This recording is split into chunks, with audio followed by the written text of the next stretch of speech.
It doesn't have to be generated or has to be built. All this effort is possible through the cooperation of the people I've mentioned earlier. Our member communities are committed to providing cleaner, safer, healthier, and stable power supply portfolios for the customers who are their owners, and AMP is committed to being a partner in these efforts. We are moving forward our future and hopefully leading by example.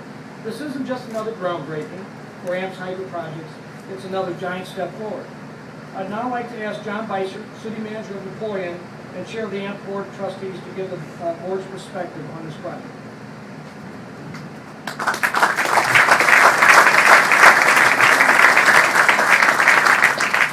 Well, thank you, Mark. You know, Mark gave you kind of a thumbnail of all the projects we're into, especially in the renewable area. And I believe that from the Board of Trustees, we come at this at we are uniquely positioned to be able to do these kinds of projects. Now, the board is made up of 19 members elected out of the 6 states of communities, where the city managers, utility directors, and that's the board of directors we have, and we do the same duties that most city councils or other boards do. We hire, fire, and direct our CEO here. We certainly have fiduciary responsibilities, and we set policy, including policies of moving forward with these renewables. But I think we're uniquely positioned as municipal people to act differently as a board for at least several reasons. Now, one is that we are a nonprofit, and so we are not worried about what the next quarter's dividends are going to look like. We're not looking to what our stock price is going to be. We're not looking to how much money can we make. And I think that is one reason that gives us a little different reflection on these projects as we move forward. A second, clearly, is the timeline. Now, Mark told you that we expect this facility to be here 50, 60, 70 years, and that's a long investment. But you know, that's not uncommon for municipalities. I mean, we're in the business of doing water plants or roads or parks that are going to be there for our communities 20, 30, 40, 50, 60 years. And we know our communities are going to be there for hundreds of years, and so we're willing to make those kinds of long-range investments. I think, lastly, we're in a position because, unlike many boards, the board of directors are people that come from the community. We are tied closely to our customers. Certainly, our mission is to make sure that we bring our communities the very best power at the very least price. But at the same time, we realize there are social issues that we have to work, and restraints that we have to work in with portfolio standards of our different states, and certainly any federal portfolio standards and rules. But we are close to our customers when we make these kinds of decisions. And the example I would give is certainly as we move forward on this decision at Meldahl, it's a $500 million decision. But you understand, the very next day, I am probably back home in Napoleon, Ohio, maybe talking to a company that has a $5,000 decision, or maybe that afternoon, some little old lady that's on retirement, and she's just struggling to pay her $50 utility bill. And it's that closeness to our customers that I think gives us the perspective to understand where we need to go with our energy development. Not only getting the price there, but doing what's right for those people and our country and our state.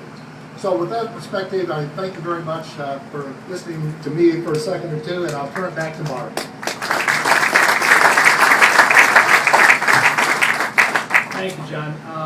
Next, I'd like to have Kevin Mayer, as the utility director from the city of Bowling Green, who also chairs, he's a member of our board, but also chairs the Hydro Participants Committee. And as John said, we push these people pretty hard. They don't not only sit on the board, but then they have to take on additional committee duties. And Kevin has been diligently attending weekly conference calls that we have on these projects with people in the community, so we keep our members abreast. So Kevin, would you please come up and say a few words? Thank you.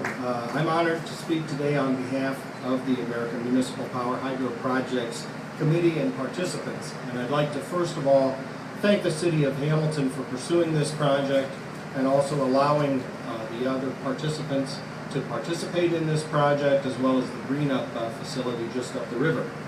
This is truly a momentous occasion for the AMP member communities that are participating in the construction of Meldahl and other new hydroelectric projects on the Ohio River. It's the culmination of years of effort navigating sometimes trying circumstances with a determination to succeed. Meldahl is not the organization's first foray into hydroelectric development. AMP completed the 42-megawatt Belleville hydroelectric project at the Belleville, West Virginia Locks and Dam in 1999, so a little more than 10 years ago, and the success of that project, as well as the valuable lessons that we learned, set the stage for what we undertake today. When the Belleville hydroelectric project was completed 11 years ago at a cost of $153 million, it was AMP's most stupendous achievement.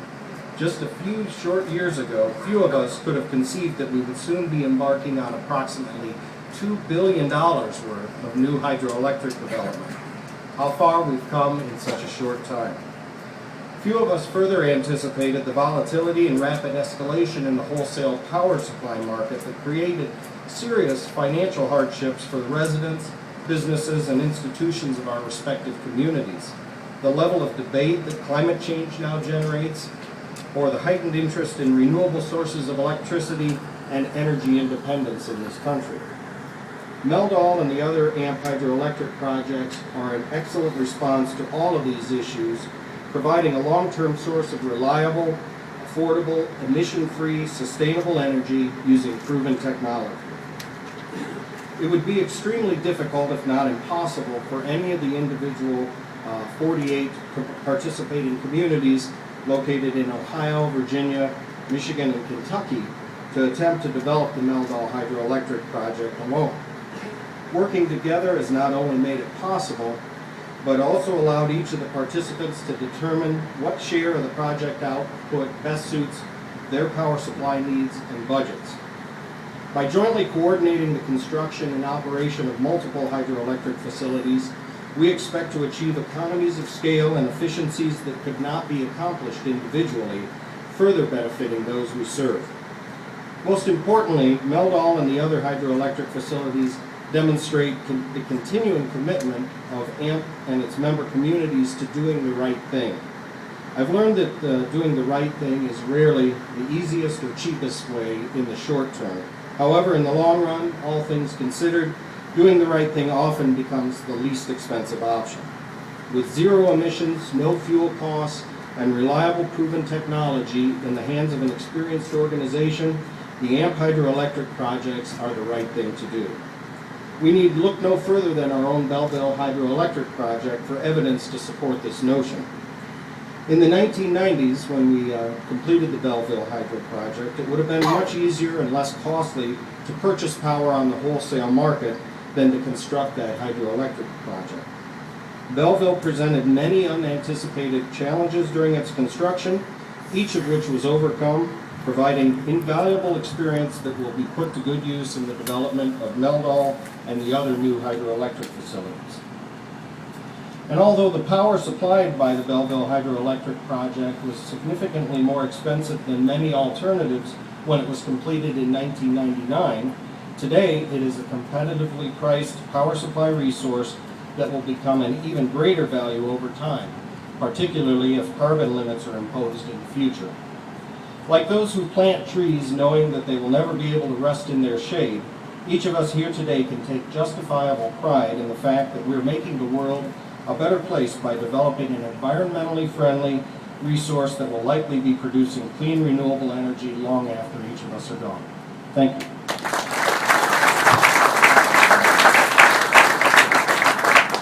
Thank you, Kevin. As I mentioned, this project would not have moved forward without a great deal of effort on the part of the city of Hamilton. They hold a license on the project, and they have worked very diligently on permitting and other development issues. And there isn't probably anybody, there's probably one guy that's really happy more than anybody else in this crowd, and it's the mayor of Hamilton, Patrick Muller. Patrick, could you come on?